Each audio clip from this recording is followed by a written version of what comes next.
Salut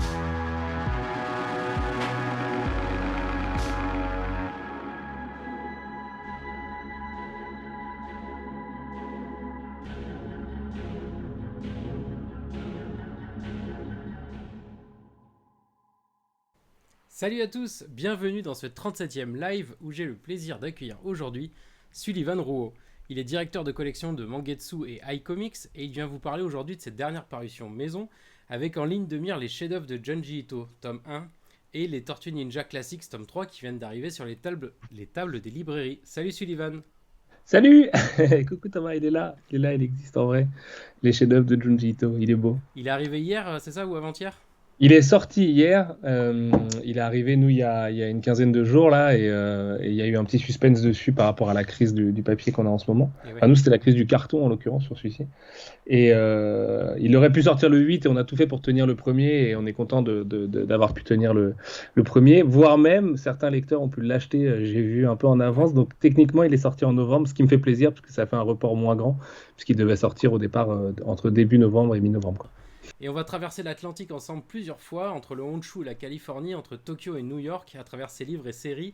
J'avais envie de vous proposer ce live parce que d'une part, on parle moins de comics et de mangas dans nos émissions à cause de la barrière de la langue. Et alors, on va se faire plaisir avec un connaisseur ce soir. Et en plus, je suis un énorme fan, moi, des Tortues Ninja et un grand amateur de Junji Ito. Donc la double parution, c'était trop beau pour ne pas le faire. Donc on va commencer avec ce chef-d'œuvre de Junji Ito, parce que c'est l'apparition la plus récente.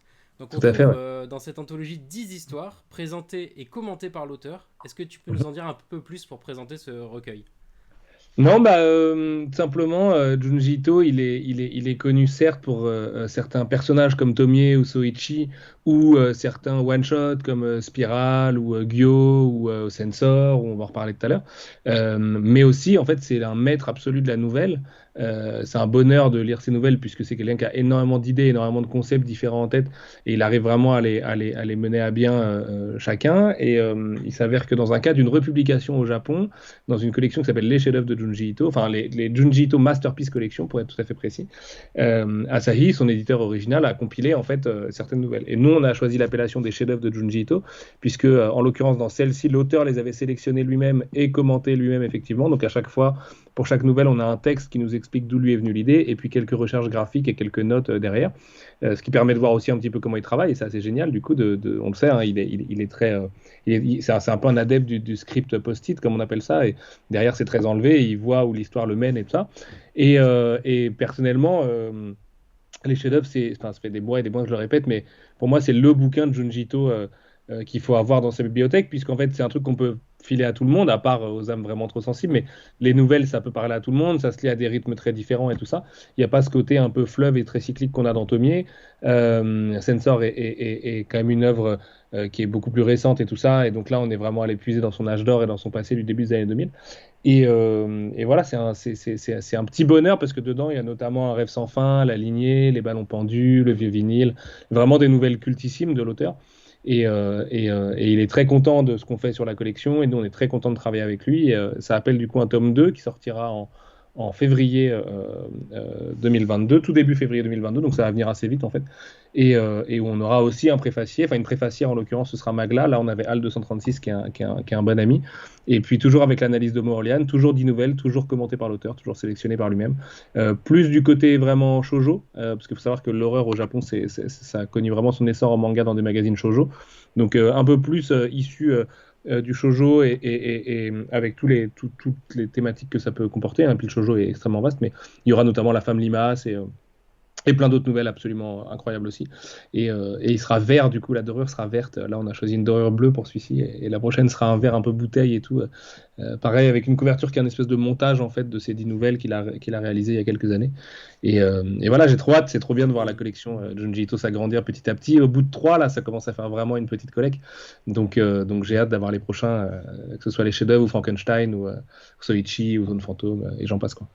Et tu as une première question de Raphaël qui te demande, pour les versions numériques, elles sortent pas sur la plateforme Isneo, c'est ça? Vous les avez vendues comment en Non, fait? on ne travaille pas avec Isneo, effectivement. Alors, en fait, pour le manga, c'est assez compliqué de travailler avec Isneo, parce que les Japonais, en fait, n'aiment pas forcément les systèmes d'abonnement et tout ça. En l'occurrence, on pourrait être à l'achat unitaire sur Isneo, mais en fait, on l'est partout ailleurs. Donc, je sais pas trop pourquoi. En l'occurrence, il y a vraiment une commerciale numérique qui travaille chez Brage qui pourrait sûrement nous en dire plus. Je sais qu'on leur parle, je sais qu'on s'aime bien, on s'est vu plusieurs fois et tout ça, on se voit en salon. Mais effectivement, je sais qu'on n'est pas distribué chez eux. Par contre, je crois, sans dire trop de bêtises, qu'on est distribué à peu près partout ailleurs. Et je suis très content d'ailleurs. Bah, les chefs-d'œuvre est sorti, lui, c'est un petit peu.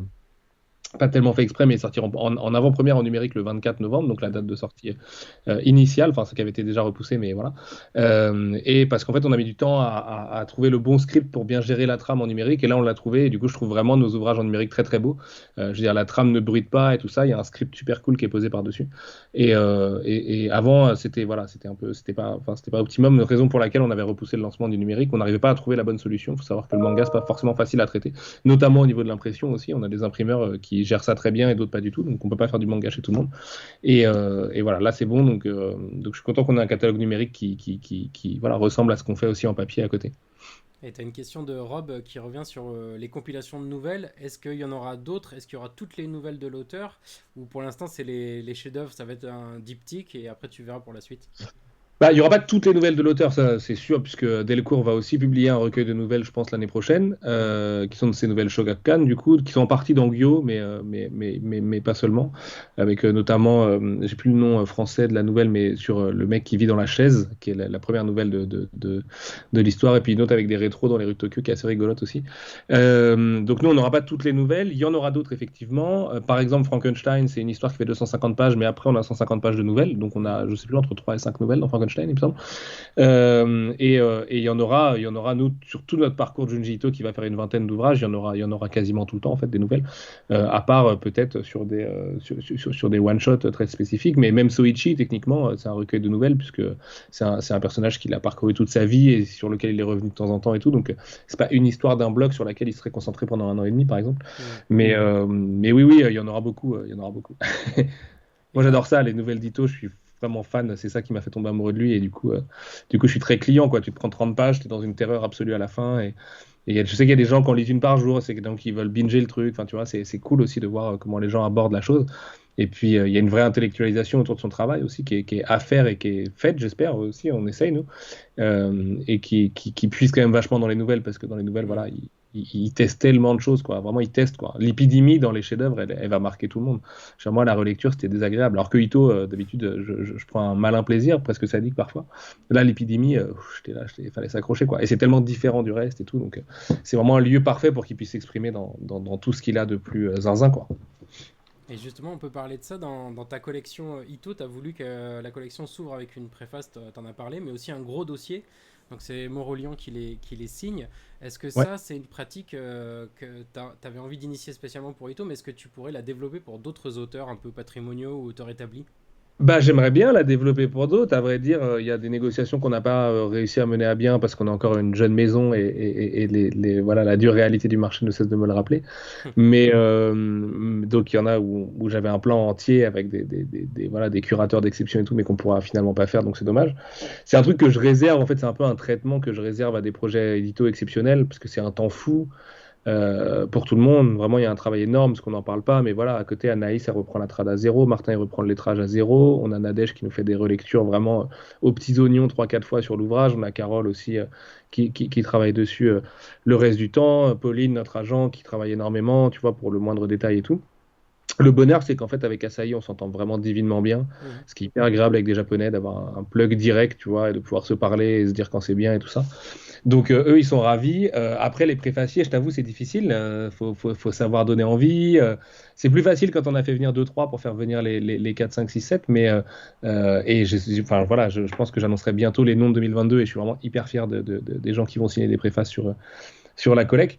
Mais tu vois, sur Ara, par exemple, on aurait beaucoup plus de mal à le faire parce que la commercialisation de la chose en format manga broché assez classique fait que le moindre cahier de 8 pages, c'est une question à se gratter la tête et puis ça sort très vite et tout. Alors, Ito, tu vois, c'est parfait, on en a un par trimestre. Mhm. Donc, en fait, on sait que c'est notre gros projet de trimestre et tout. Et on est une toute petite équipe, hein, je rappelle, on est vraiment une équipe minuscule, quoi. On n'est que deux à temps plein sur Mangetsu et puis avec nos super prestats qui font un travail formidable, mais qui ont aussi d'autres éditeurs avec qui ils travaillent. Donc voilà, après évidemment que j'ai envie, tu vois, c'est là où tu t'éclates le plus en tant qu'éditeur. Moi, Moroliane, je suis trop fier des analyses qu'elle nous livre à chaque fois. Je trouve qu'en plus, elles sont vraiment meilleures. Tu vois, chaque tome, j'ai l'impression qu'elle est meilleure que la précédente. En général, c'est bon signe. Les préfaciers, c'est hyper cool. On peut tenter des choses aussi. Moi, je suis très fier d'avoir Alt et Magla et tu vois, d'avoir des gens qui sont vraiment issus de la culture web et tout ça, qui est un truc très générationnel, certes, mais qui est aussi. Enfin voilà, les deux ont un amour sincère pour l'auteur, ont des choses à dire dessus et tout. Et, euh, et ça se fait dans un naturel qui est génial. Et pareil pour Aja, pareil pour Kojima, pareil pour les autres. Et parce que tout le monde a envie de rendre hommage à Ito aussi. Donc il faut aussi un auteur qui va parler à beaucoup de gens dont tu sais qu'ils sont déjà fans de l'auteur et tout. Donc tu vois, c'est aussi un degré d'information qu'on n'a pas toujours. Moi, des gens fans de Tetsuhara, là, comme ça, j'ai Bastien Vives qui me vient en tête, mais déjà les gens ils vont me dire, ouais, c'est bizarre, Bastien Vives pour parler de Tetsuhara. Alors oui, on pourra en parler pendant des heures, mais Bastien est effectivement très très fan de l'auteur et tout. Mais du coup, tu vois, il y a des choses, il y a des choses moins évidentes. Après, peut-être que dans des futurs projets, c'est prévu maintenant. Le statut de Mangetsu, le fait qu'on ait déjà Junji Ito, Hara Sensei, Awashi qui va avoir une grosse année l'année prochaine, on a un lancement par mois toute l'année, voire deux sur certains mois, et je compte pas les Ito dedans, hein. Hmm. Donc, et beaucoup de nouveautés et tout. Voilà, c'est un projet peut-être en 2023, effectivement, il y a des licences qui mériteront de se pencher dessus comme ça. Après, il y a des entre-deux à trouver. Là, sur Ito, on a mis la max. Tu Ouais. vois, on a les effets de fab, la préface, la postface. Voilà, on essaie vraiment de faire. Puis la DA qu'on a repris vraiment de A à Z et tout, on fait toute la DA, tu vois, vraiment maison, quoi. En prenant juste une illustration de C1 qu'on nous donne et qu'on dépouille un peu de ces apparats et sur laquelle on va retravailler. C'est aussi un travail qu'on peut pas faire pour tous les titres tout le temps, tu vois, tout cet amas de choses. Mais il y a peut-être un entre-deux. Il y a peut-être un entre-deux à faire. Je sais que sur Awashi, à un moment, je voulais parler un petit peu de tactique et de football. Mhm. Je voulais, tu vois, avoir une interview avec un joueur de G-League, ce genre de choses. C'est très compliqué pour des questions très formelles, en fait, de fabrication et de mise en commerce, tu vois. Faut que, si ton manga, il fait trop de pages, par exemple, bah, les grandes surfaces alimentaires t'oublient. Enfin, tu vois, c'est plein de considérations fabrico-technico-techniques, mais dans du format agrandi et tout, ouais, il y a de quoi faire. Sur Bibliomania, qu'on a annoncé il n'y a pas longtemps, je réfléchis effectivement à avoir une édition où on met la max aussi. D'accord. Après, ça veut dire quoi mettre la max? Tu vois, c'est pas Junji Ito, les mecs, ils ont pas 20 ans de carrière, c'est pas les plus grands maîtres de l'horreur du monde, c'est des artistes extraordinaires, mais du coup, j'ai pas Hideo Kojima qui va venir m'en parler. Hmm. Donc, mais par contre, il y a d'autres choses à faire dessus, tu vois. Il y a aussi, enfin, et puis il y a des gens aussi à invoquer, certains artistes qui, je sais, découvrir Bibliomania, ça leur mettra une tarte, ils auront peut-être des choses très intéressantes à en dire. Et ça aussi, ça pilote, hein. Si la personne en face, elle a rien d'intéressant à en dire et elle te le dit, bon bah, on va pas se forcer, tu vois. Donc ça se fait un peu naturellement. Ce qui est bien avec Ito, c'est qu'on a créé un carcan en fait qui le permet, quoi. On a Moro à la fin à chaque fois qui fait un travail formidable, et puis un invité qui nous rejoint dans chaque tome et qui sent un peu, enfin, tu vois, c'est comme ça qu'on l'a vécu avec les différentes personnes qui sont venues écrire, mais il rentre un peu dans l'équipe Ito qu'on a constituée, tu vois, où c'est les mêmes gens, c'est toujours le même lettreur, toujours le même traducteur, toujours la même relectrice, toujours la même assistante d'édition et tout ça. Donc, il y a ce truc un peu de rentrer de mettre les pieds dans un truc en construction, mais sur lequel d'autres sont déjà passés et tout ça. Et c'est top, tu vois. Tout à l'heure, là, pour les besoins d'un mail, justement, j'avais besoin de retrouver le tweet de Kojima qui avait reçu les bouquins et qui était ravi. Moi, je suis comme un gosse quand je vois ça, en fait, tu vois. Hmm. Je l'avais vu quand c'était sorti à l'époque, et puis j'avais pas trop repensé. Et là, je vois ça tout à l'heure et j'avais besoin du truc. Et je me dis, merde, c'est génial, tu vois. Je sais que moi, c'est mon idole, on a pu lui faire plaisir, ça lui a fait grave plaisir. Ito Sensei, il était comme un fou et tout. Donc voilà, après, il y a encore des choses à faire avec Ito qui vont au-delà du manga, qui vont au-delà du livre, même, tu vois, un artbook, d'autres adaptations dans d'autres formats, de plein de trucs, quoi. Donc si Omnicron nous fout la paix, j'espère qu'on pourra le faire venir, parce que croyez-moi, c'est pas l'envie qui manque, hein. Il nous le dit souvent, il veut venir en France, il faut juste qu'on trouve la faisabilité. Avec le Japon, c'est très compliqué en ce moment, donc Ouais. voilà. Et tu as Rob qui te demande justement, est-ce que toi, tu n'aurais pas eu envie aussi d'écrire un texte, une préface ou quelque chose comme ça sur un album qui te tient à cœur particulièrement? Non, non, non, bah non, parce que c'est vraiment pas mon rôle en fait. Je sépare toutes mes casquettes et c'est pas mon rôle d'écrire sur Ito là. Je le ferai un jour, hein. Un jour, j'écrirai sur Junji Ito, évidemment, en ayant autant les mains dedans, je me rends compte de trucs et puis en lui parlant aussi, je m'aperçois de choses que j'ai envie de dire et tout ça. Donc après, souvent, on le partage aussi avec Moroliane, avec les gens des préfaces et tout ça. Tu vois, on se donne les infos un peu qu'on découvre, comme cette fameuse histoire de la nana merde, comment ça s'appelle, La déchéance d'un homme, c'est adapté de Osamu Dazai, et Osamu Dazai s'est suicidé avec une femme qui s'appelle Tomie, et donc je pensais avoir fait une découverte de ouf, et donc tu vois, avec Moro, on lui a posé la question, il a dit ah non, pas du tout, c'est un hasard total en fait, que ma Tomie s'appelle Tomie, et que cette Tomie là que j'adapte effectivement dans La déchéance d'un homme s'appelle Tomie. Et donc tu vois, c'est cool, voilà, mais j'écrirais dessus sur un blog ou un truc comme ça, comme je faisais avant d'être éditeur en fait, ou dans un magazine ou j'en sais rien. Ce qui me plairait par contre vraiment, mais ça c'est pas que avec Ito, mais avec lui en particulier, c'est de réaliser des entretiens en fait, sur lesquels on pose une caméra et on parle vraiment longtemps, un peu comme ce que fait Urasawa avec Man Ben, sauf que bah, lui il est artiste, donc c'est deux artistes qui se parlent entre eux et tout. Moi, je voudrais le faire aussi un peu sur le rapport aux histoires et au lectorat et aux livres et aux histoires éditoriales qu'il y a derrière, aux industries. Enfin, tu vois, tous les trucs qui, moi, me fascinent un peu, quoi. Donc, ça, c'est un peu plus probable, je pense, à l'avenir. Mais après, c'est pareil, il faut trouver une plateforme pour le faire et tout. Je n'ai pas le temps de faire une chaîne YouTube sur le côté et tout ça. Donc, mais ça m'intéressera à mort. Mais avec les Japonais, surtout que je commence à avoir pas mal de gens au Japon, tu vois, qui sont plus que des interprètes en fait, quoi, qui sont presque des fixeurs interprètes et tout, et avec qui on peut super bien travailler. Je pense à la chaîne YouTube Archipel, qui sont des gens formidables dans la vie, qui sont des Français, qui sont expats, qui font eux-mêmes un contenu qui est vraiment pour moi le meilleur contenu sur le Japon et les artistes japonais tout court, quoi. En fait, il y avait, j'ai oublié son prénom, mais qui faisait Toko Toko aussi auparavant sur No Life, qui faisait partie de leur équipe pendant un moment. Et, et d'autres gens, tu vois, qui sont sur place. Et ça m'intéresse à fond, aller gratter le vernis, en fait, tu vois, de réussir à leur parler au-delà de la barrière de la langue et tout. Après, écrire sur eux, voilà, je pense qu'il y a déjà plein de gens qui le font bien. Je pense à Fausto avec Atom, je pense à vous. Enfin, tu vois, il y a plein de médias qui déjà, je pense, écrivent bien sur les auteurs. Ce qui est sûr, c'est que ce serait bien qu'on se pose un peu plus des fois sur des auteurs majeurs comme lui, mais je ne veux pas me plaindre, ça a déjà été le cas vraiment cette année, il a eu la chance d'être très populaire, plutôt que tout le temps sur l'actu, parce qu'en fait il y a tellement de choses à dire sur ces grands maîtres. Après voilà, ce qui est trop bien, c'est que tous les gens le redécouvrent là cette année, et que ce soit avec ce que Delcourt a sorti ou ce que nous on a sorti, et il y a un engouement génial pour la qualité de ses œuvres, quoi. Et comme les chefs-d'œuvre c'est le meilleur, là je t'avoue je passe une bonne semaine, je sais que il y a plein de gens qui vont passer leur soirée de lancement à le lire, et ça me fait trop plaisir, ça me fait trop plaisir. En plus de ça, on devrait normalement pas trop avoir de problème, parce que bon, Tommy, on a dû le réimprimer 5 fois, Sensor 3 fois, et puis là, avec Angoulême, on va devoir le réimprimer encore et tout. Sur les chefs-d'œuvre, on a mis là aussi la max, pour que voilà, tout le monde puisse l'avoir au moins pour les fêtes. Si on doit réimprimer, ce sera en début d'année prochaine, mais on a fait un tirage qui est vraiment conséquent, qui est de loin le plus gros tirage sur Junji Ito en France, voire ailleurs qu'au Japon, en fait. Je pense peut-être avec les US, vu que ça marche très bien aux US aussi, mais même j'en doute, parce qu'on a vraiment fait un tirage, enfin, je peux le dire, hein, je crois qu'on est à entre 20 et 25 000 exemplaires sur les chefs-d'œuvre. Donc normalement, il y a de quoi faire. Après, voilà, sur Tomier, on est à plus que ça, hein, mais en ajoutant les trucs, quoi. Mais c'est ça qui est génial, quoi. C'est l'engouement public et tout, et puis il y a un partage de ouf, tu vois. Là, ce soir, tu m'invites pour en parler, mais je me souviens chez PFM avec Johan Sfar et tout. Ça donne du coup plein de belles aventures aussi, peut-être avec des préfaces et ce genre de choses. Et vraiment, les libraires, tu vois, j'étais à Metz la semaine dernière, on a pu un peu tourner là entre quelques confinements en France, et tout le monde est trop à fond sur Junji Ito, quoi, parce que tout le monde aime ça en fait. Et puis il y a un peu le sentiment de cette injustice réparée de 10 ans de disette, quoi. Où on revient fort du coup si tu prends les trois notes plus les Delcourt, ça fait un budget, mais bon, à la fin de l'année tu as 5 bouquins majeurs de Ito, et parce que vraiment Spiral, Gyo, Tomier, déjà c'est ces trois grands classiques en gros bouquins, et puis Sensor nommé à Angoulême, donc voilà, c'est quand même stylé, et les chefs-d'œuvre Thomas, qui est pour moi le meilleur truc, tu vois, que tu peux lire sur Ito. Je pense que enfin, j'ai souvent un goût, je suis très bon public, quoi.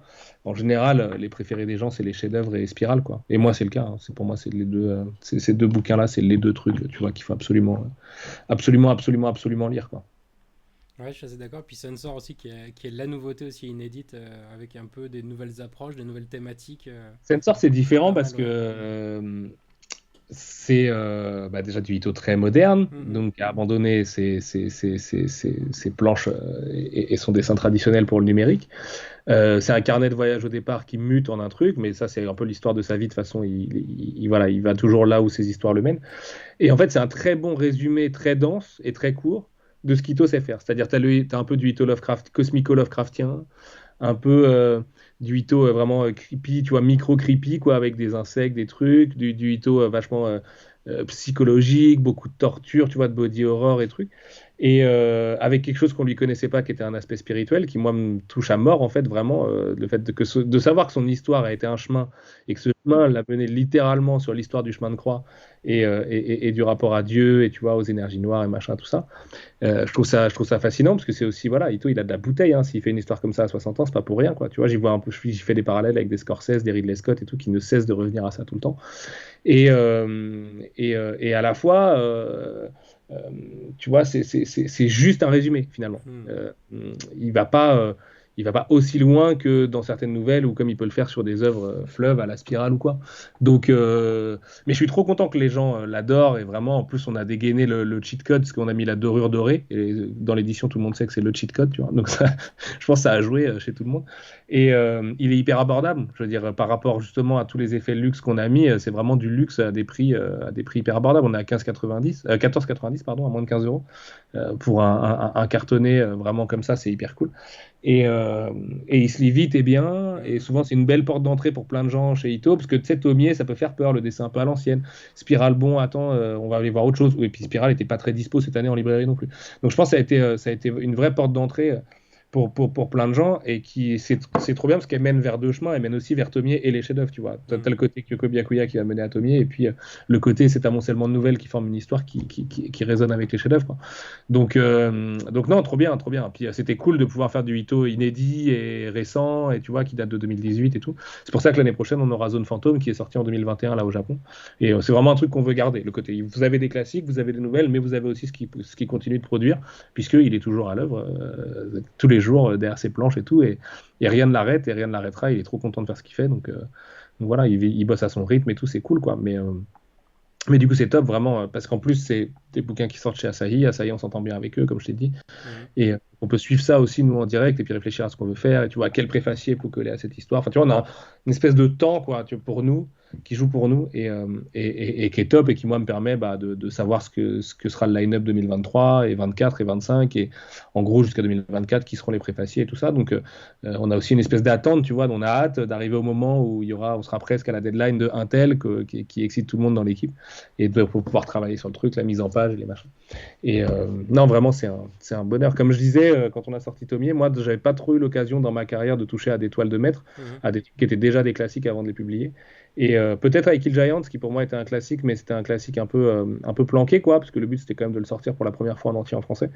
Mais là, avec Tomier, voilà, tu touches, enfin, évidemment, tu fais attention, quoi, où tu mets où tu mets les pattes, quoi. Tu sais que c'est un truc qui est plus grand que toute ta collection, finalement. Donc c'est génial, et puis on continue. Et il y a plein de trucs à diguer qui sont jamais sortis. L'école des composés, par exemple, tu vois, qui est hyper cool, quoi, qui est un espèce de truc à la Pink Floyd The Wall, tu vois, ou Contre l'école, Super Quepon et tout. Enfin, tu vois, truc, il a été dans des territoires assez géniaux et on va chercher, tu vois, on va vraiment diguer à droite à gauche tout ce qu'il a pu faire dans sa carrière. Et souvent, même les éditeurs et même, tu vois, de côté, je sais pas, juridique, les trucs un peu sérieux et tout. En fait, les gens qui travaillent sur Ito, ils sont trop contents de travailler sur Ito. Il y a une espèce de, tu sais, de bienveillance de la famille Ito et tout. Et ça se recoupe sur des très grands artistes, quoi. Vraiment, pour les préfaces, on se prive de rien. Tu vois, quelqu'un comme Kojima qui te répond oui pour Ito, il m'a pas toujours répondu oui quand je l'ai sollicité Kojima. Mais là, pour Ito, il s'est pas posé la question, quoi. Donc non, c'est génial, c'est génial. Vraiment, c'est un honneur, quoi. Simplement, c'est un honneur. Bah justement, une dernière question sur les préfaces aussi de Griffin qui te demande si tu envisages des réalisateurs, genre Edgar Wright par exemple, ou est-ce que c'est trop difficile? Joker. Ok, ok. Top. Alors, du coup, Joker, on va passer à New York et Northampton. On passe de l'autre côté de l'océan avec les tortues. Mais pas Edgar Wright, ça je peux le dire. Ok. Je ne sais pas si Edgar, avec qui on avait travaillé sur la préface de Scott Pilgrim, d'ailleurs, il nous avait fait une préface Ouais. inédite pour l'édition française de Scott Pilgrim. Je ne sais pas s'il est si fan que ça de Ito, je pense qu'il connaît Ito, hein. Je ne connais pas tous ses goûts en BD du tout, loin de là. Il faudrait que je pose la question, pourquoi pas, s'il est fan de Ito, écoute, et qu'il est partant, ça peut être cool. Il fait partie de la galaxie des gens qui tournent autour de Kojima et donc, tu vois, avec peu de degrés de séparation autour d'Ito aussi. Donc, voilà, je poserai la question quand il sera plus en tournée pour son film. Ok, top. En espérant avoir une réponse un jour, hein, parce que tu sais, voilà, moi je ne fais qu'envoyer des mails, hein, finalement. Donc, réponse à la fin de la tournée d'Edgar. Et donc, on passe aux tortues. Donc, là aussi, tu fais une alternance entre les nouveautés et les titres plutôt cultes, puisque tu proposes la série actuelle et les compiles des anthologies chronologiques de Eastman et Peter Laird dans les classiques. Ça, c'est un truc que tu as voulu faire dès le début, en fait. C'est quoi ton rapport aux tortues, toi? Bah, c'était le contrat un peu au départ avec les Tortues. Je savais qu'on aurait la série régulière et qu'il y aurait un gros travail, puisqu'on commençait avec l'équivalent du tome 4, que l'omnibus du tome 0 pourrait arriver qu'un an plus tard pour une question de droit avec Soleil à l'époque, que du coup il y avait des choses qui étaient déjà sorties, qu'il fallait tu vois, rattraper les gens un petit peu machin et tout. Et au final, les gens ont joué le jeu. Alors ça a mis longtemps, mais on a vraiment une base hardcore qui a porté la série au début, mais elle perdait beaucoup d'argent pendant les 3 premières années. Et finalement, on a réussi à recruter petit à petit. D'ailleurs, je soupçonne les gens, j'ai rien à voir là-dedans, hein, vraiment, il n'y a pas du tout je sais même pas qui sont les gens qui ont voté pour que Tortue Tome 14 soit en sélection officielle à Angoulême. Mhm. Et je suis le premier étonné que Tortue Tome 14 fasse partie des 40 meilleurs BD de l'année, très honnêtement. Enfin, tu vois, c'est surprenant. Mais je pense que c'est le symbole d'un encouragement par rapport au fait qu'on s'est battu pour cette série, que c'est une série qui est vraiment, vraiment, vraiment excellente, qui est un des meilleurs trucs mainstream qui sort sur le marché aujourd'hui, si on veut lire du super-héros ou affilié. Et, et qu'il y a eu vraiment une baston contre le destin pendant 4 ans pour réussir à faire quelque chose. Donc, effectivement, cette série-là, elle m'importe à mort. Et puis à côté, pour le côté plus patrimonial, effectivement, le contrat, il y a 3 ans, c'était de publier les classics, donc les histoires de 84 de Eastman et Laird, dans un format intégral. C'est-à-dire qu'il y avait des éditions USA dans les années 90, mais tout n'était pas sorti. Et dans un format, pareil, hyper augmenté de textes, d'anecdotes, de coulisses et tout. Et en fait, comme la série fonctionnait pas du feu de Dieu, ceux-là, on n'en sortait qu'un par an. Donc, c'est Ok. le rythme qu'on a pris depuis. Donc, tous les mois d'octobre, il y a un Tortue Classics qui arrive. Il y en aura 6 au total. Et la série régulière, effectivement, continue d'avancer. Donc là, on aura bientôt de nouveau des petites incartades parce qu'on en a eu. Alors, on a eu Power Rangers et les Tortues l'année dernière, qui était vraiment un plaisir coupable de gosse pour moi, et puis qui m'a permis de rencontrer Simone Dimeo, avec qui on travaille beaucoup depuis, notamment sur We Only Find Them When They're Dead et d'autres choses. Et sinon, on avait eu Le Secret du Clan Foot au tout début, au lancement, en mars 2018. Et bientôt, on aura Shredder in Hell, du coup, one shot de Matteo Santoluco, qui est un chef-d'œuvre absolu. Donc, ça sera début 2023. Et fin 2022, on a un one-shot qui fait vraiment le lien entre les deux, qui s'appelle The Last Ronin, qui est une histoire un peu à la Old Man Logan dans Mhm. l'univers des Tortues Ninja, qui est écrit par Eastman et qui a une espèce de DA un peu à l'ancienne, donc très adulte, très punk, très noir, très Frank Miller, quoi, parce que c'était un de leurs modèles évidents à l'époque. Et à la fois qui est aussi assez proche de la série régulière parce que bah voilà, il y a des éléments qui se recoupent évidemment parce que ça reste les Tortues Ninja, mais aussi dans le rythme, dans le pacing et tout ça qui date pas de 84 de fait, et voilà, et qui est vraiment qui sera un petit événement, je pense, pour les fans de Tortues en France, enfin qui est un petit événement pour nous en tout cas chez iComics, c'est une certitude, et j'espère que ça plaira. La série va s'achever en février 2022 aux US, donc là j'ai reçu Ok. le dernier chapitre il y a peu de temps, et j'ai trop hâte de publier ça, donc on va essayer de mettre pareil, tu vois, la blinde de bonus et tout.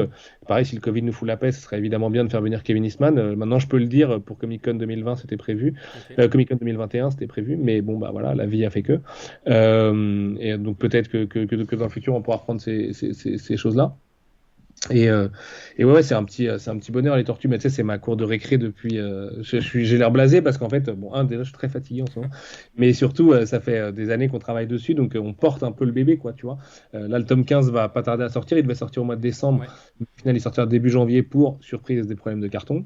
Mais du coup, l'année prochaine, vous aurez 15, 16, 17, voire 18 du coup sur le mois de décembre, plus de l'Astrodine, plus un tome du Classics.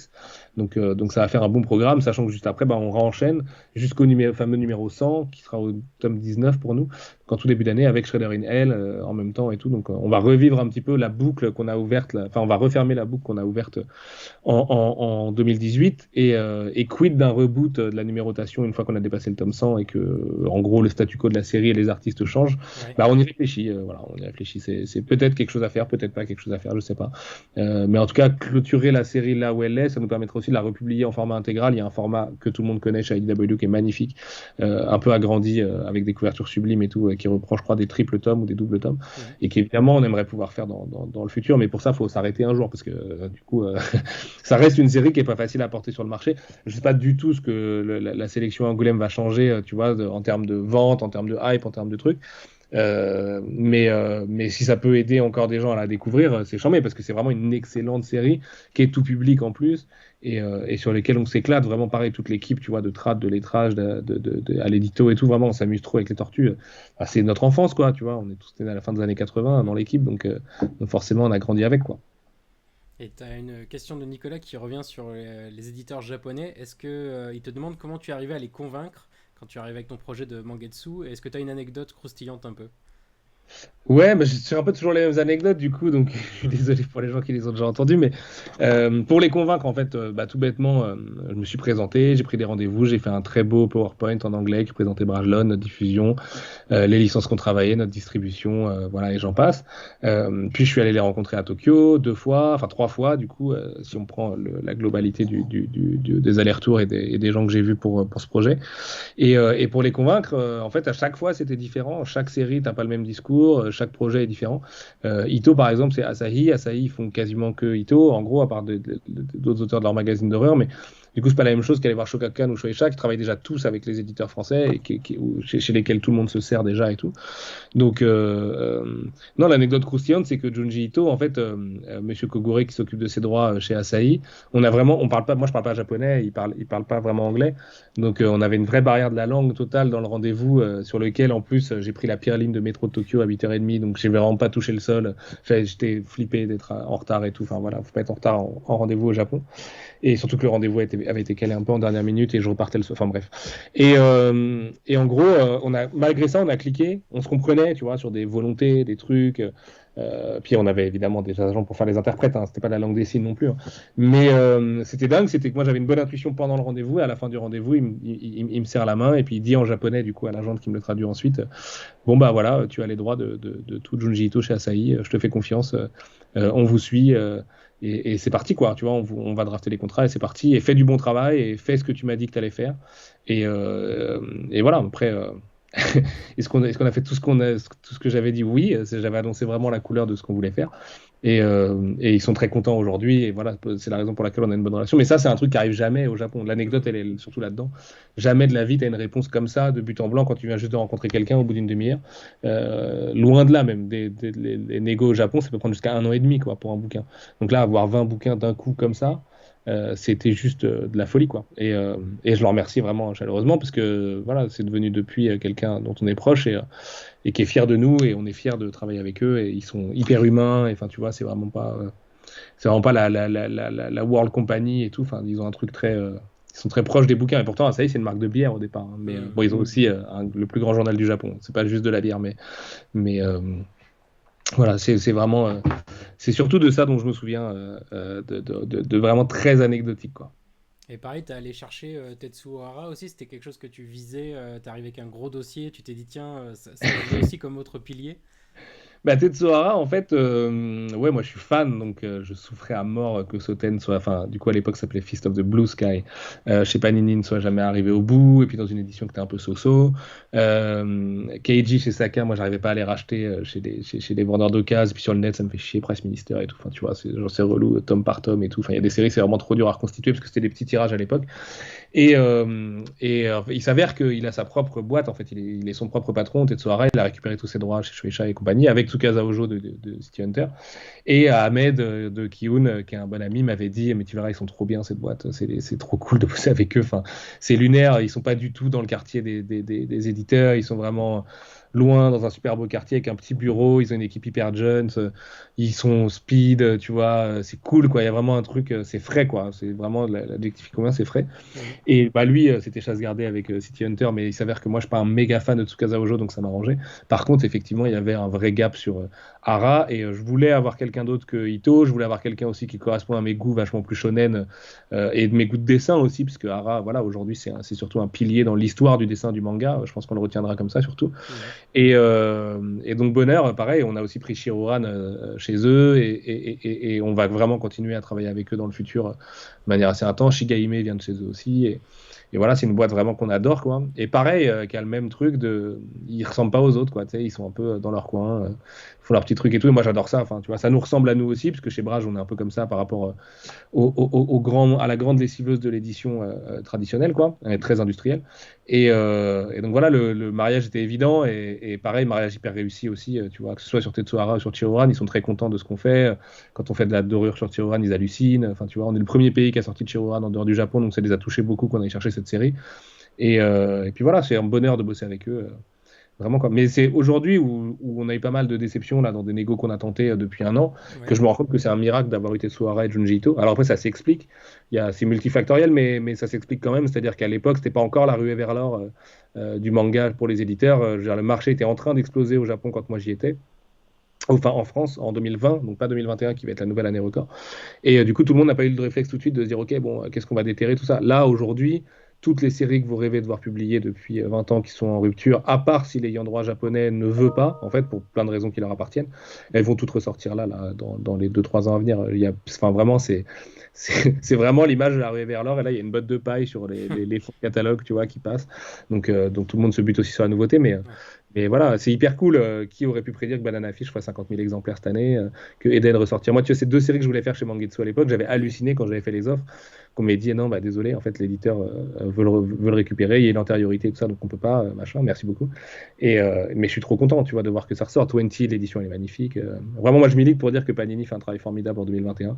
Ils ont un éditeur qui a vraiment énormément de goût et tout, et qui est allé chercher, un peu comme nous, les choses qui sortent des sentiers battus, quoi, qui viennent pas toujours du Shonen Jump ou du Shonen Champion ou tu vois ou du Big Comic Spirit, même si nous on a OHI du Big Comic Spirit qui est une très grosse série, mais tu vois, c'est frais, c'est frais, c'est des séries qui datent, mais voilà, c'est fou de voir un engouement pareil sur Banana Fish et qu'on le redécouvre comme au premier jour et il y en a d'autres comme ça qui arrivent, donc ça va être top, quoi. Là, tu vois, je sais que ça y est, Karakuri Circus a été annoncé, enfin, tu vois, il y a d'autres choses qui arrivent bientôt, donc c'est top, c'est top. Et donc, tu as parlé de Chiruran un petit peu avec Hara. Est-ce que ça, en plus, avec Butterfly Beast, ça dessine un petit peu une partie d'une ligne édito, en fait, sur le Chambara, sur Edo. On a aussi le mandala de feu, des choses comme ça. Est-ce que là aussi, c'est le fait de découvrir ces titres, ça t'amène à te dire, bah tiens, je vais creuser un peu cette veine-là dans mes choix? En fait, Mangetsu, c'est à mon image parce que je suis le seul éditeur et donc du coup, c'est un peu mes goûts de moi dans les années 90 quand je découvrais le manga qui se répercutent, puisque j'ai grandi moi avec des histoires de l'époque Edo et de Shinsengumi et tout. Après, c'est pas vraiment une volonté éditoriale absolue de publier ça, mais il s'avère que quand je vois un très bon titre qui se passe dans l'époque Edo, ouais, j'ai envie de le faire. Forcément, tu vois, le moi fan de ce genre et de cette esthétique et de cette période et de tout ce qu'elle a de foisonnant et tout, notamment avec le Shinsengumi aussi et du coup l'industrialisation, et parce que moi je suis passionné de révolution industrielle, c'est très bizarre, mais ça arrive. Du coup, forcément, enfin, je fais une offre et puis on fait tout pour l'avoir. Donc il y en a d'autres qui arrivent encore dedans, mais je réfute l'idée que ce soit vraiment une ligne édito pure et dure, parce qu'on a des choses très différentes aussi qui arrivent. On va avoir du What the fuck, on a du shoujo, on a une rom-com bientôt. Enfin, tu vois, on a Bibliomaniac et un ovni. Donc c'est pas vraiment une édito, mais bah, on ne peut pas se refaire, quoi. Tu vois, j'aime trop ça.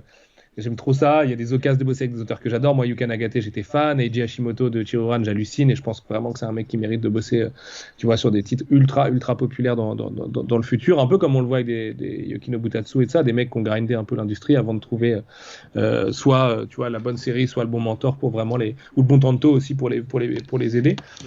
Et, euh, et puis chez Shimomoto, pareil, Mandala de Feu, tu vois, moi je suis fan de l'autrice et tout, donc bonheur de bosser dessus, quoi, tout bêtement. Et puis bah, le mandala, c'est très bien. Je te remercie de la représenter comme ça, parce que les trois sont très différentes quand même. Ouais. Ils passent pas du tout aux mêmes périodes en plus. Donc c'est sûr que bon, et les quatre avec Keiji, mais Keiji c'est encore différent, parce que Keiji, moi j'adore quand le Japon raconte sa propre histoire en mettant tous les potards sur 14 et tout. Je veux dire, une fois que tu es conscient de cette espèce de contrat moral avec le fait que ça adapte des bouquins qui sont vraiment à la gloire absolue du Japon et tu vois c'est du nipponisme total, mais c'est kiffant aussi en fait, enfin tu vois vraiment moi que Keiji Maeda on pense que c'était ce mec là, je trouve ça génial et puis tu s'éclates, t'as de l'humour, t'as du drame avec Butterfly Beast, t'as du drame et de l'art avec le mandala de feu, t'as un truc à la Furio hyper punchy avec Chihuran. Genre, on propose des choses très différentes, mais tu sais, c'est comme Kenshin et Gintama, ça avait rien à voir à l'époque, quoi, en fait. Gintama, c'était vachement de l'humour et tout, Kenshin, c'était dans le shonen, vraiment shonen, tu vois. Et pourtant, enfin, tu vois, j'aime les deux, et même Samurai Deeper Kyo, et enfin, tu vois, même les trucs qui partent vers un truc plus fantastique, quoi. Mm. Et ouais, j'aime trop ça, mais l'esthétique, elle est imparable. Mais tu vois, c'est le moi enfant qui tombait sur Kurosawa. C'est comme les péplums, tu sais, gamin, tu tombes sur un Kurosawa, sur un péplum. À part, nous, on a grandi avant Internet, donc c'est pour ça qu'on est resté 3 heures sur la télé à regarder ces trucs où des fois on arrive au milieu du film, tu sais. Mais c'est marquant, quoi. Tu vois, c'est vraiment hyper marquant pour la vie. Même, j'ai même pas honte de le dire, Le Dernier Samouraï, je pense que c'est un bête de film, tu vois, par exemple. Je trouve ça hyper intéressant ce que ça raconte, quoi. Vraiment. Il y a quand même des mecs qui sont arrivés avec des sabres, face à des gars avec des armes à feu, ils se sont dit ça va le faire, tu vois. Mais c'est fascinant, quoi. C'est vraiment fascinant. Et puis, tout ce que ça pousse derrière, tu vois, Musashi, moi je suis ultra fan de Inoue, de Vagabond, et puis même de Miyamoto Musashi, le vrai, je suis allé sur sa tombe à Kumamoto et tout, enfin, tu vois, je me suis un peu déterre, c'est vraiment une passion, quoi. Et puis il y a trop de choses à apprendre, tu vois, quand tu lis le bouquin de Maître Taquan ou le traité des synchros et tout, enfin, c'est fabuleux. Tu sais, tu matines ça un peu de Carl Jung et tout son délire oriental. Après du Yukio Mishima aussi, tu vois, sur l'esprit samouraï et tout, beaucoup plus contemporain, puis beaucoup plus chaotique, et tu vois, dans ce monde hyper libéral et tout. C'est fascinant parce qu'en fait, c'est le moment où le monde change. Hein. Je veux dire, vraiment, l'ère Edo, ça correspond à la Renaissance chez nous au début, et puis ça va jusqu'à la révolution industrielle, jusqu'à la globalisation. Donc, c'était des vies hyper intenses. Moi, je rêverais d'un truc aujourd'hui, c'est de retrouver les gens de ces époques-là et de leur dire comment on vit aujourd'hui, tu vois, et voir quelle serait leur réaction, quoi.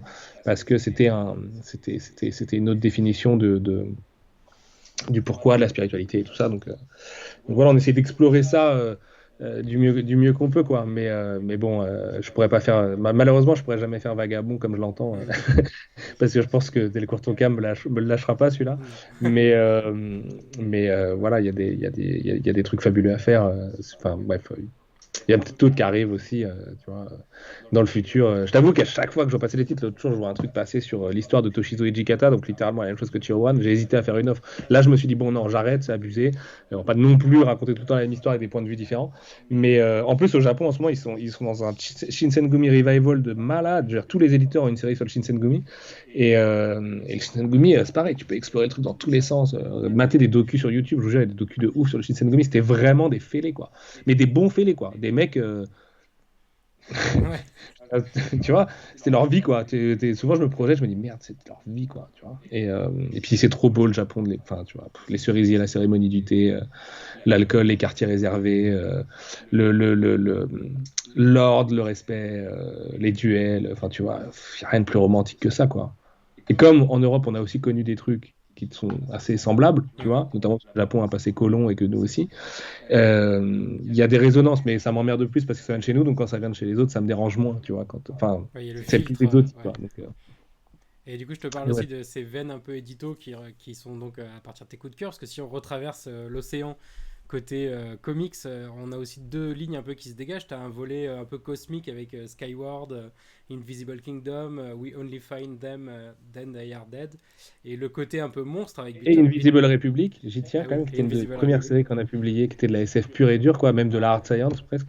Ouais, c'est vrai. Et de l'autre côté, les monstres avec Bitterroot, les vampires de This Savage Shore, de Bleed Ah, the j'avais jamais vu ça comme Pie ça. et Ouais. les loups-garous de Coyote. Et je trouve qu'il y a des lignes un peu comme ça, donc c'est plutôt tes goûts plutôt que t'as Bah conscientisé ouais, ouais, ouais. des C'est lignes et tout. marrant, hein, c'est marrant ce côté un peu rétrospectif parce que dans la vie, moi, j'aime pas trop la fantasy. Ok. J'aime que la dark fantasy qui t'a aimé. Et dans l'imaginaire, je suis beaucoup plus proche de la SF et de l'horreur et particulièrement des monstres. Je suis un, tu vois, gamin, les films de la Hammer, c'est pareil. Moi, ça m'a brusqué à mort. C'est une esthétique qui est restée avec moi ancrée toute ma vie. Enfin, tu vois, que je me tatoue très régulièrement parce que vraiment, je suis fasciné de ces monstres classiques et tout. Tu vois, la créature du marais, la momie, Dracula. Enfin, j'en passe, Frankenstein, évidemment. Même Marie Shelley tout court, quoi. La meuf qui invente quand même la science-fiction, quoi. C'est juste complètement ouf. Et puis même Lord Byron, Vampire, tu vois, et comment tout ça naît et ce que ça raconte aussi sur l'époque. Et la SF, parce que la SF, c'est de la prospective, même quand tu vas très loin et que tu mets les potards à 13 000 comme sur We Only Find Them avec des dieux morts à la Jack Kirby et tout, en fait, on parle de nous, quoi. Tu vois, la SF, ça parle de nous en tant qu'espèce et tout. Et c'est ça, ça m'intéresse à fond, quoi. Tu vois, et puis il y a souvent, évidemment, derrière, tu prends Bitterroot, Invisible Kingdom, voilà, il y a un message, je pense, qui correspond un peu à mes valeurs Mhm. de partage, d'échange, d'écoute, tu vois. Que j'essaye de véhiculer ou d'apprendre à mon fils au moins, quoi, quand moi j'en suis pas capable de les mener à bien tout le temps. Et donc ça se mais souvent en fait, j'avais jamais réfléchi ça comme ça. Pour moi, les deux volets de iComics, c'est vraiment d'un côté le mainstream avec Rick and Morty, Tortue. Je mettrais même Lock and Key depuis Netflix dedans, même si voilà, ça reste au début une vraie série de comics qui avait un vrai succès en tant que comics avant d'être adapté. Et puis les indés, où là je vais avoir Kill Giants, effectivement ceux que tu as cités, tu vois, je sais pas, du Maestros, du Shirtless Bear Fighter, du Warren Ellis quand on a l'occasion de le publier parce que ça reste quand même un géant. Tu vois, je fais plus un distinguo comme ça en fait, entre les projets qui en gros vont payer pour les autres et puis ceux où il va falloir vraiment se battre pour les faire exister. Les Shanghai Raid, les The Plot, tu vois. Euh, euh, tous ces titres qu'on va chercher à la main à chaque fois, c'est vraiment l'image d'un petit fruit cueilli à la main quand tu te balades en randonnée, quoi. Mais l'avantage de iComics, c'est qu'on fait que 20 titres par an, donc en fait les places sont chères. Donc j'ai plus de. Là, je crois qu'on va sortir une vidéo bientôt, semaine prochaine ou quelque chose comme ça. J'annonce plein de titres pour 2022 et 2023, et en fait, à chaque fois, ils ont chacun une petite histoire de ah bah là, celui-là, on le fait parce que, tu vois, on était potes avec Joe Kelly et Ken Nimura, par exemple, et ce genre de choses, donc c'était logique, et machin. Et c'est cool d'avoir construit ces petits trucs et que ce label n'est pas non plus une visée expansionniste à devenir 45 titres par an et tout, parce qu'on n'en serait pas capable, et que voilà, le comics c'est très compliqué sur le marché, c'est très compliqué comme économie, ça va le devenir encore plus parce qu'on est dans de la quadrille, donc de la couleur, sur du format cartonné et tout. Raison pour laquelle tous les éditeurs font du brochet à bas coût en ce moment, c'est juste parce qu'il n'y a plus de carton et que bah, faut retransformer, en fait, tu vois, faut rétro-pédaler vers cette époque où on faisait du tout brochet, quoi. Et, euh, et donc, du coup, c'est un petit combat déjà à mener de faire exister des comics. Et voilà. Mais effectivement, on peut découper ça comme tu l'as fait. Avec Agile Giant, c'est vrai que du coup, le monstre et la figure du monstre est vraiment bah, totalement. Enfin, Agile Giant, je pense que c'est le titre qui, pour moi, incarne le mieux ce qu'on essaye de faire en indé, parce que voilà, c'est le titre que je voulais faire avant même d'avoir ce boulot et tout. Et c'est un titre avec lequel on a une belle histoire. Et Ken a aidé sur Mangetsu. Et enfin voilà, c'est un titre qui est très, très, très important dans notre vie. Et c'est un des titres, si demain tu me dis tu dois en garder qu'un seul chez iComics, c'est celui-là sans hésiter une seule seconde. Celui-là, je pense qu'il peut faire partie de toutes les bibliothèques de tous les fans de BD, partout en fait, tout court, quoi. Et c'est un bouquin précieux, quoi. Donc bon, il y en a d'autres, hein, Disney Shores, tu vois. Mais ouais. Et justement, ça, c'est ton premier bouquin de ta vie d'éditeur. Comment tu arrives à dire aux auteurs ou à leurs agents de te faire confiance, dire bah voilà, moi je vais être éditeur, filez-moi les droits de ce bouquin. J'étais naïf à l'époque, figure-toi. Comme je connaissais rien à mon métier, je venais d'arriver. Au bout de 3 jours, je dois envoyer des mails pour faire des offres. Ok. Donc je comprenais rien à rien de ce qu'on me racontait, de la fabrication, du commercial, de la com, de la diffusion, de la distribution. On me parlait vraiment chinois, tu vois. Et donc du coup, bah, en fait, j'envoie un mail tout bêtement. Mais je crois à Ken en fait, hein, directement. Je tombe sur son mail quelque part et puis bah, Ken c'est un artiste quoi, donc il fait temps à me répondre et puis il me dit ah bah c'est cool, tu t'intéresses, je sais pas si t'as vu, on fait un film. Je dis ah putain j'en mets, tu vois machin. Il me dit ah bah c'est vrai que ça fait chier en France, je crois que c'était Soleil à l'époque qui avait commencé à le sortir mais qui avait sorti que la moitié, qui avait fait un format franco-belge et tout. Et il dit bah ce serait bien que ça ressorte et tout. Et donc voilà le mail de quelqu'un, et donc c'est Alberto Sakai que je salue et que je remercie fortement, avec qui j'ai jamais retravaillé parce qu'en fait il faisait il représentait que, enfin voilà, Ken il a sa toute petite galaxie à lui aussi, ses petits droits et tout. Et donc, en fait, j'ai envoyé vraiment. Enfin, on a discuté de manière passionnée sur ce qu'on pourrait faire sur le bouquin, sur une nouvelle couverture. J'adore la couverture que Ken a fait là pour la France, je la trouve vraiment magnifique. Et puis ce qu'on pourrait faire comme édition, parce que c'est un bouquin qui a une histoire particulière. C'est un comics aux US, il a été publié comme un franco-belge au début en France, il est au format manga au Japon. Enfin, voilà, c'est un ovni. Même chez nous, c'est le seul bouquin qui sort du format, quoi. Et donc, on s'est posé beaucoup de questions comme ça. Évidemment, à l'époque, moi j'arrive, je dis un truc qui a été abandonné à la moitié et qui est en noir et blanc et qui est un graphic novel. On y va pour lancer une collection, let's go. Bon, tout le monde m'a regardé, m'a dit putain, malade, on va jamais faire ça. Et puis ça a été un de mes premiers caprices, je crois. Et j'ai dit, mais si, venez, on le fait, je vous jure, ça peut le faire. Et puis il y a un film, regardez, et puis c'est par le mec qui a produit Harry Potter. Alors vaguement, hein, personne n'a jamais vu sur le tournage, mais tu vois. Et voilà, puis après, du coup, le réal Anders est venu avec son producteur, et c'était top, quoi. On a une vraie belle histoire. On a fait venir Joe et Ken, c'est devenu des amis. Je te dis, on va publier leur prochaine œuvre qui s'appelle Immortal Sergeant. C'est une annonce, hein, en 2023, du coup, qui est un chef-d'œuvre. Et on le fait en coédition en plus, donc on est vraiment partie prenante du truc.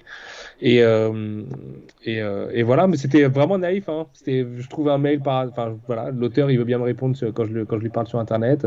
Il me donne un mail de parler à quelqu'un. Je vais essayer de le convaincre avec un petit argument et tout.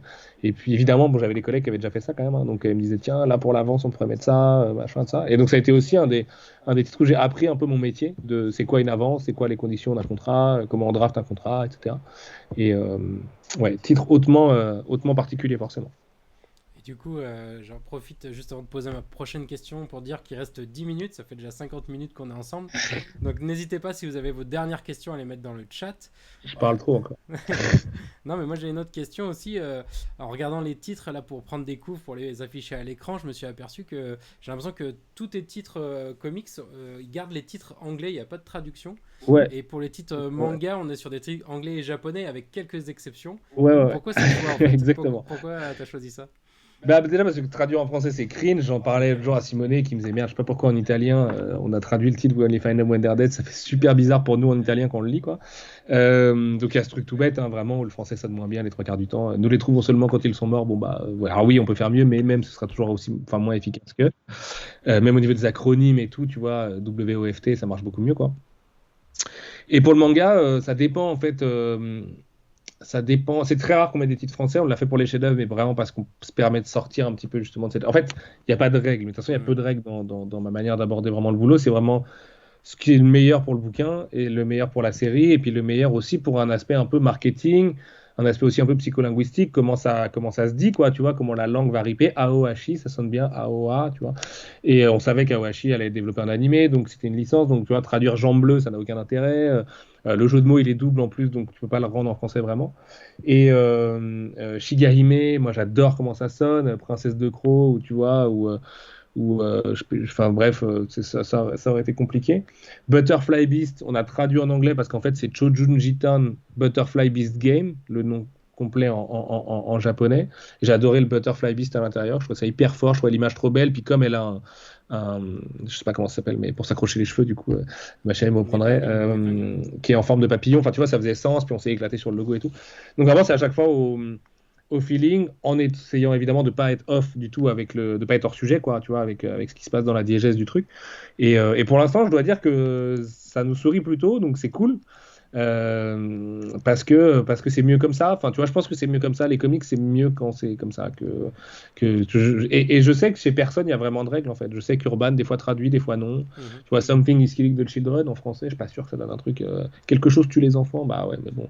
Et, donc non, mais c'est vraiment une affaire d'affect à chaque fois. C'est une des premières questions que je me pose vraiment une fois que j'ai les droits d'un bouquin, c'est comment il va s'appeler en français. Et j'en parle à l'équipe évidemment, et si l'équipe le sent bien et tout, on y va. Et notamment là, un bouquin qu'on vient de rentrer, un super gros lancement de l'automne prochain sur Mangetsu, où on a changé un petit peu le sens du titre japonais, Mhm. mais en fait, ça va donner un truc hyper cool et vraiment, il y aura une force.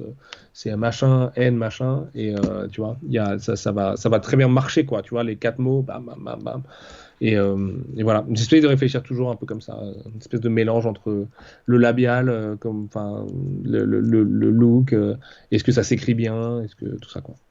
Et est-ce que du coup les traductions, tu les relis? Alors, tu parles pas japonais, mais est-ce que tu relis un peu pour te dire, ok, là ça sonne bien Bien aussi, sûr, bien sûr, bien sûr, bien sûr. Bah, sur Aohashi, il y a un gros, gros travail, notamment parce qu'il y a des termes de foot et que moi je suis un malade mental de football. Mais il y a beaucoup de réécriture, effectivement. Alors, c'est au-delà de la relecture, c'est de la réécriture en Ok. fait. C'est quand souvent les traducteurs vont être très, très, très, très fidèles au texte, des fois, parfois trop, quitte à un peu. Euh, Tu vois, je pense sur Butterfly Beast par exemple. Johan, qui est un des meilleurs traducteurs de manga qui soit, le fait d'être à l'Eredo et tout ça, beaucoup de vouvoiements, mais des fois, ils n'ont pas forcément lieu d'être en vrai, parce qu'en fait, on a quitté le cadre de la politesse du machin. Et donc, pour lui, il vaut mieux le mettre au départ, plutôt que, tu vois, passer sur un tutoiement et tout, et nous laisser après le call de dire, bah non, là, on est dans une scène qui est, tu vois. Et vraiment, il ne faut pas croire que le traducteur rend un truc et ça sortait lequel. Je pense qu'il n'y a aucune maison où c'est le cas. Mhm. Et alors, après, il y a des titres où tu réécris plus que d'autres. Enfin, tu vois, c'est normal, ça dépend aussi du titre et des thématiques abordées. Et puis, il y a des questions à se poser, des fois, juste sur comment on veut traduire les choses. Donc, bah, l'exemple de Butterfly Beast, l'autre jour, Johan a fait une relecture lettrée. Donc, c'est-à-dire que d'abord, lui, il traduit à partir du livre, puis ensuite, ça va être lettré en français. Et par rapport à la relecture lettrée, ça va sonner différemment au niveau du rythme et tout. Donc là, il va proposer des réécritures. Et puis, nous, on va en proposer d'autres. Et puis, on va en parler ensemble. Et puis après, on choisit le meilleur et tout. Sachant qu'il faut qu'il y ait un flow. En fait, le plus important dans un tome, dans la réécriture, c'est de le faire d'une traite déjà. Mhm. Euh, et en prenant vraiment le temps pour qu'il y ait un flow surtout en manga. En comics, c'est plus dur. En comics, c'est très dur de faire sonner des bons dialogues, du tac au tac, tu vois, ding dang dang. En manga, c'est hyper important parce qu'on est sur une décompression narrative totale, donc où les personnages partent souvent au présent de l'indicatif et tout, et où tu vas vraiment page turner comme un salopard, quoi, vu que chaque tome va faire 200 pages. Et donc là, c'est important que ça sonne. Et souvent, les retouches, elles vont venir de ce côté-là. Et sur Aoashi, je suis content parce que j'ai reçu beaucoup d'avis très positifs de gens qui m'ont dit putain, ça sonne bien, quoi. Tu vois, genre les personnages, ils se parlent, vraiment, on est avec eux. Et pourtant, moi, j'ai que des regrets. Enfin, quand je les relis aujourd'hui, je me dis, ah là, on est un peu, tu vois, on aurait pu peut-être se lâcher un poil plus et tout. Et c'est pas du tout se lâcher, genre, est-ce qu'on doit dire merde? Pas du tout. C'est rarement une question de politesse, très rarement même. C'est plus une question de, tu vois, comment on se branche et surtout ne pas utiliser des termes comme YOLO, swag, Ouais. tu vois, ou des expressions bizarres, des traductions d'insultes cheloues, des trucs qui vont être datés et tout. Rester dans un espèce de langage universel et c'est très très dur en vrai. En réalité, surtout avec le français qui est une langue où les chemins sont plus que multiples, c'est vraiment difficile parce que il y a une contrainte évidente qui est la taille de la bulle et le fait qu'on doit toujours réduire au maximum.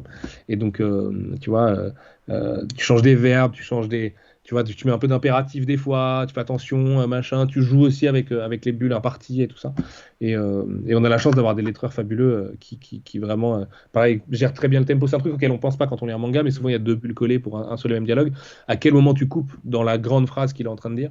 Et ça, c'est un vrai talent de lettreur. Et on a des lettreurs qui ont ce rythme un peu, tu vois, où ça sonne, quoi, vraiment quand ils lettrent.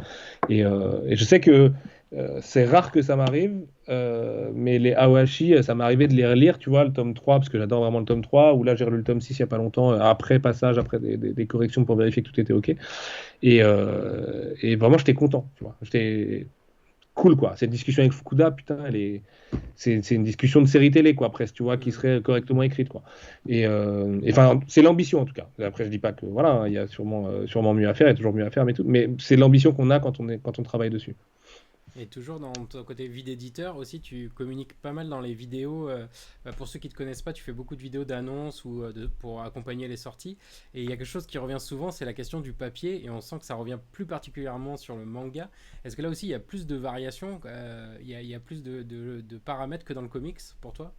Ouais, bah, il y a le paramètre du fait que déjà tous les imprimeurs n'impriment pas de manga, donc tu es aussi un petit peu tributaire du papier que ton imprimeur peut te proposer. Il y a des contraintes techniques. Tommy, on a mis un papier 80 grammes au début parce que on était à 752 pages, on voulait pas que la reliure répète, hein, tout bêtement. Donc là, on le réimprime avec un papier un poil plus épais parce qu'on a entendu les gens qui trouvaient que le papier était trop fin. Après, voilà, le premier sera plus pratique pour la lecture, l'autre sera sûrement mieux pour la collecte. Mais du coup, c'est dommage puisque, enfin, tu vois, normalement, le meilleur papier, c'était pour avoir un peu moins de transparence et donc avoir une meilleure lecture et Ouais. tout. Donc, c'est souvent des compromis en fait et des choix à faire, quoi, des pas de doigts comme j'appelle.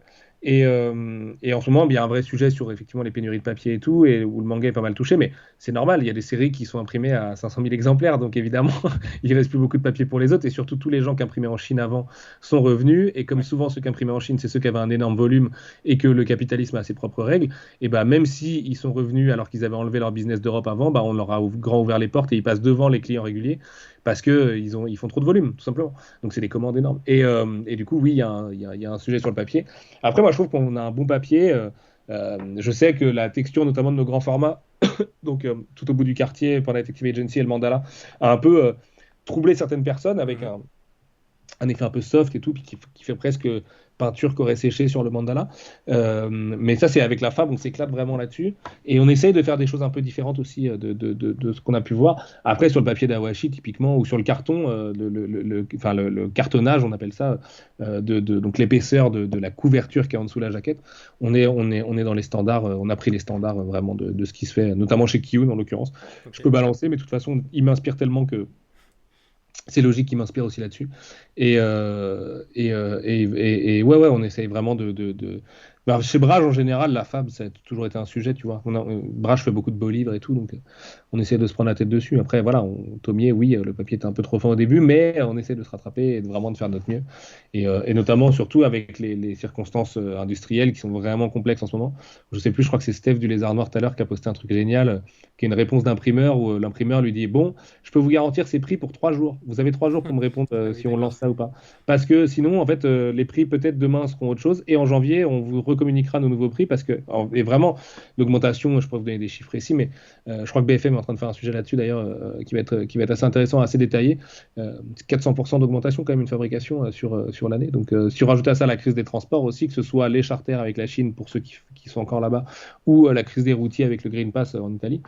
Et ça te donne effectivement un contexte tendu, comme disent les économistes, ou juste c'est un peu la merde, comme disent les gens qui sont sur le terrain et qui essaient de trouver des solutions. Et j'ai une chance énorme, c'est qu'on a un service web qui est mené par Julie Alincan chez Brajlon, où elle est trop balèze pour réussir à... Elle fait du bullet time, tu vois. Elle dodge les trucs un par un et tout, et on arrive à avoir des conditions d'impression démentes, et on a pu sortir les chefs-d'œuvre. Techniquement, il était très probable que les chefs-d'œuvre, dans beaucoup d'autres endroits, seraient sortis en février 2022, parce que c'est vraiment la merde à ce point-là, quoi. Et voilà, tout le monde espère que ça va se tasser. Qui peut le savoir? Écoute, moi j'en parle à des gens dont c'est le métier, et ils me répondent, tu sais, c'est plus c'est ton métier, moins tu sais quand est-ce qu'on va s'en sortir, ou si on va s'en sortir, et s'il va juste falloir trouver des nouvelles méthodes, quoi. Donc voilà, c'est un gros sujet de l'édition, bien évidemment, mais qui va avoir des répercussions évidentes sur le prix, sur d'autres choses, mais ce sera chez tout le monde. Et voilà, on se posera un peu les bonnes questions sur la surproduction et tout ça. C'est aussi un rappel que voilà, on coupe des arbres et après on les envoie au pilon et on recycle 2% de ce qu'on a pilonné. C'est un petit problème là-dessus. On pourrait peut-être faire un effort, quoi. Tu vois, quitte à détruire des livres qu'on a fait à partir d'arbres, c'est au moins d'en récupérer 98%, pas de 2%, tu vois. Mais bon, je renvoie les gens à Élise Lucet et son super docu sur le recyclage, qui est en fait, il n'y a pas de volet sur l'édition, mais il y en aurait un. Ce serait, je vous le dis, ce serait exactement la même chose que dans les autres industries, et à savoir qu'il faut qu'on s'améliore. En fait, si le progrès est un truc, un but de cette civilisation, que le progrès concerne vraiment ça, parce que c'est problématique d'en arriver à des situations où il n'y a plus de matière première alors qu'on a détruit dès que le truc ne vend pas, quoi. Enfin, tu vois, j'ai mon vieux discours de hippie zadiste comme à chaque fois, mais c'est vrai. Enfin, tu vois, vraiment, il y a d'immenses progrès à faire sur ce terrain-là, et notamment avec le manga où voilà, je vais le dire, excuse-moi l'expression, mais on cague du papier, quoi. Bah forcément, faut qu'on monte l'exemple aussi un petit peu derrière. Ce serait pas mal.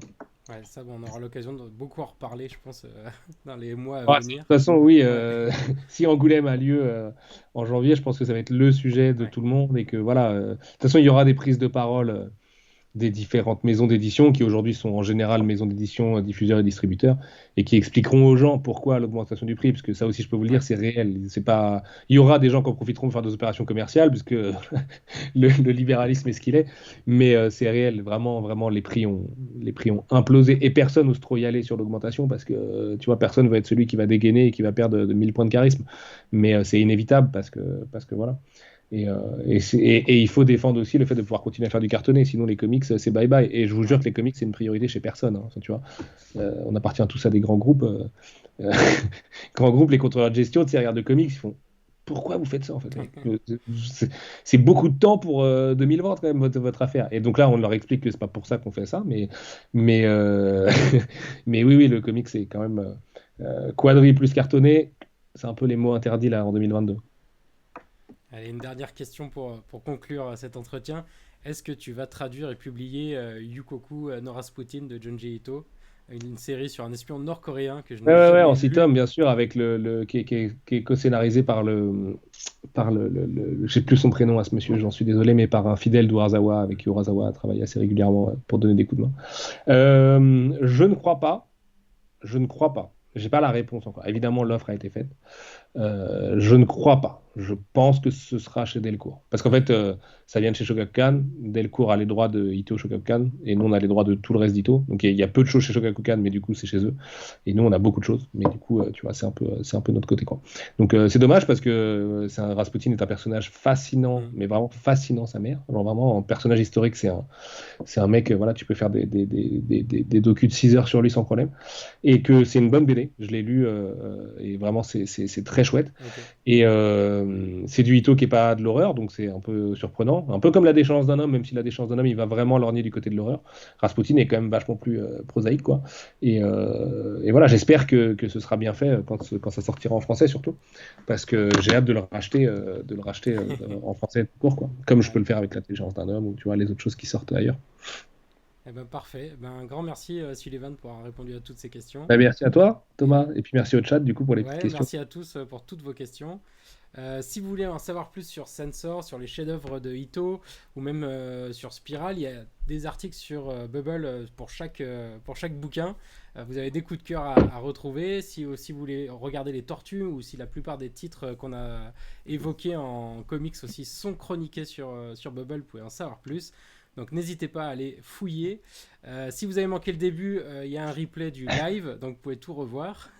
Et C'est si ça? vous aimez Mhm. les lives, eh ben moi je vous donne rendez-vous jeudi prochain pour parler de 47 cordes avec son auteur Timothée Le Boucher. Et ben Ah, voilà, super, super, trop bien, trop bien, ouais, trop bien. on va bien s'amuser parce que Timothée nous a fait un sacré pavé bien angoissant lui aussi. Ouais, ouais, ouais.